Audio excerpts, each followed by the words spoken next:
Obrigado, deputado Flávio Garcia, Diego Garcia, deputado, doutor Manoel, para fazer a consideração sobre os três deputados que já usaram a palavra. Obrigado, senhor presidente. Em relação, primeiro, às questões colocadas pelo deputado Vanderlei Macris, especialmente no tocante à rapidez dos processos. A sua sugestão de especialização de varas é ótima. É um modelo que já funcionou em relação a processos criminais, especificamente de lavagem de dinheiro. Porque o que acontece na prática, em relação às ações de improbidade que buscam processar civilmente a corrupção, é que elas são distribuídas para juízes que recebem centenas, milhares de outras ações rápidas de serem julgadas, pequenas, que não são complexas. E em razão da pressão dos números, das estatísticas, do volume de serviço, quando o juiz olha uma pilha com centenas de processos simples para serem julgados, ou um complexo que precisa ser instruído, naturalmente ele dá preferência para o primeiro. A especialização resolve isso e aperfeiçoa o conhecimento e o grau de experiência que a pessoa tem para resolver os problemas submetidos a eles. Além disso, nessa mesma linha, mais do que acelerar os processos com propostas, nós estabelecemos uma sugestão de um gatilho de eficiência. Está lá naquela medida de accountability.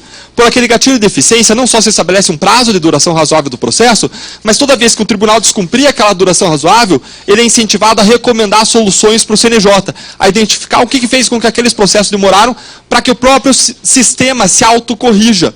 O que nós fazemos até recentemente, até hoje, é uma coisa parecida com aquele filme Charlie Chaplin, quando vocês veem aquele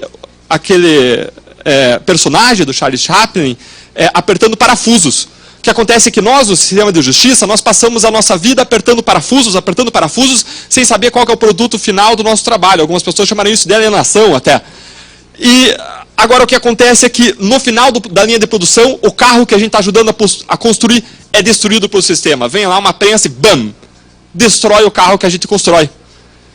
Hoje o que nós tentamos fazer é mudar a linha de produção para que chegue ao final com resultado produtivo. Nós passamos a nossa vida trabalhando para que o sistema destruísse o trabalho que a gente produz. Então, eu creio que a sua sugestão vem em muita boa hora.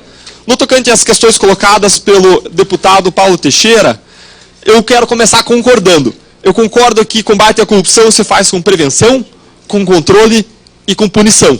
No tocante ao controle, nós já temos vários aspectos bem desenvolvidos e desenvolvidos no âmbito da ex-Controladoria Geral da União, hoje Ministério da Transparência. Existem auditorias e uma série de coisas. No tocante à transparência, já mencionei também um projeto que existe com base em leis que vocês fizeram, que fez com que nós evoluíssemos muito em transparência. Agora, nós estamos atrás com um problema na área de punição. E as leis que vieram a partir de 2013, como o senhor mencionou, elas não resolvem os problemas que geraram impunidade em todos os casos. Quando nós olhamos todos os casos que geraram impunidade, os problemas são demora no sistema recursal, sistema prescricional, sistema de nulidades, e aquilo que veio de 2013 para cá não muda nada disso. Não agiliza os processos, não muda as regras de prescrição, não muda as regras de nulidade. O que nós temos na Lava Jato até agora é um resultado parcial, nós não podemos cantar vitória porque é uma investigação em andamento e, além disso, a Lava Jato é como foi o mensalão, um ponto fora da curva. Assim como o foro privilegiado não funciona e o mensalão funcionou episodicamente, o sistema da primeira e última instância não funciona e a Lava Jato está até agora funcionando episodicamente. Ela é a exceção que confirma a regra.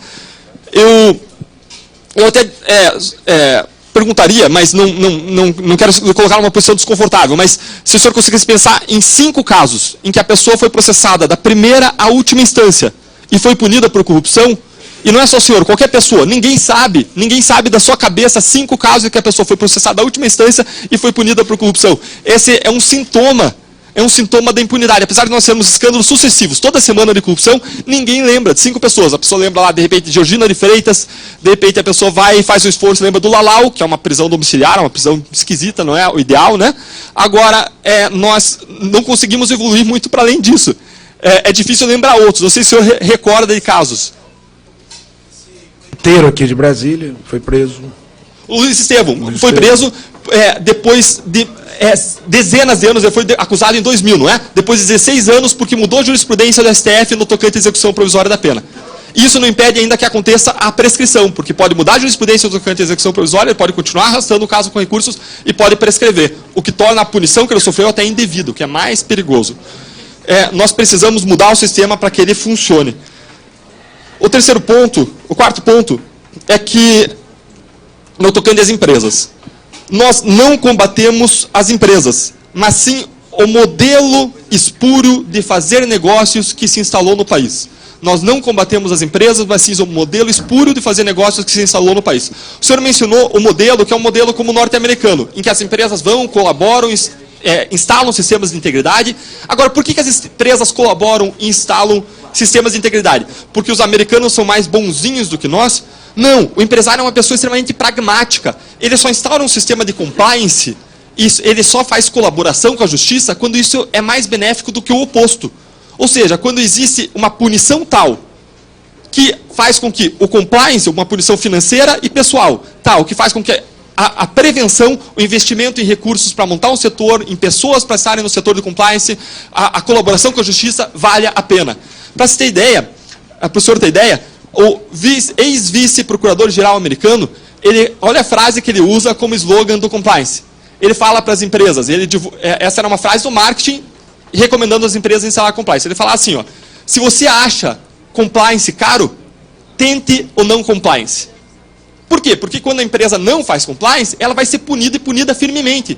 O problema é que no Brasil nós não temos punições sérias e efetivas. O sistema tem que funcionar com punições sérias e efetivas para que nós tenhamos empresas colaborando, atuando com sistemas de integridade. O senhor acha correto durar 3 anos um processo como esse? Eu estou mostrando que nos Estados Unidos, aqui o caso da Volkswagen, demorou 7 meses. Há empresa que sobrevive a esse processo durante 3 anos, como o caso atual? Desculpa. Certo. O ideal é que o sistema seja rápido. O sistema criminal e o sistema administrativo, sob controle da ex-Controladoria Geral da União, que busca a punição das empresas. Eu concordo com o senhor. É um tempo muito elasticido, 2, 3 anos. O ideal é que seja menor. Por isso que nós precisamos rever regras. E mais, o que os estudos internacionais mostram é que não é o combate à corrupção que prejudica a economia, e sim a corrupção. Quando nós vemos gráficos feitos pelo Banco Mundial e pela Transparência Internacional, que mostram os países distribuídos numa curva, que mostra quanto mais corrupto o país é e quanto mais desenvolvido ou não ele é, o que nós vemos é que os países mais corruptos são os menos desenvolvidos do mundo, os com o menor índice de desenvolvimento econômico e social. Os países menos corruptos são os mais desenvolvidos. Existe uma correlação.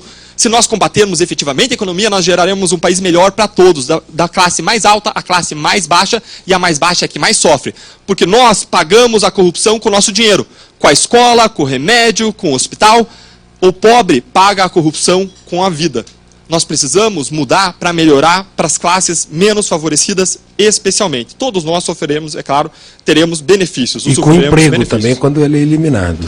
E com emprego também quando ele é eliminado pela duração da elasticidade, como o senhor chamou, desse processo.